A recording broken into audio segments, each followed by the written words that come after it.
دوسری جو حدیث میں نے پڑھی حضرت معاویہ رضی اللہ عنہ سے مروی کہ من یرید اللہ بہ خیر یفقہہ فی الدین، رسول اللہ صلی اللہ علیہ وسلم نے فرمایا اللہ تعالیٰ جس شخص سے بھلائی کا خیر کا ارادہ چاہتے ہیں، نیکی کا ارادہ چاہتے ہیں، یفقہہ فی الدین، اللہ اسے دین میں سمجھ بوجھ عطا فرمائے۔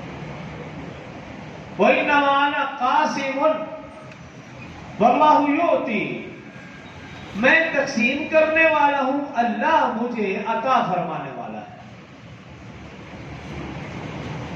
تو اللہ جس شخص سے بھلائی کا ارادہ چاہتے ہیں، نیکی کا، خیر کا، اللہ اسے دین کی سمجھ بوجھ عطا فرماتے، وہ دین کو پھیلانے والا بن جاتا ہے۔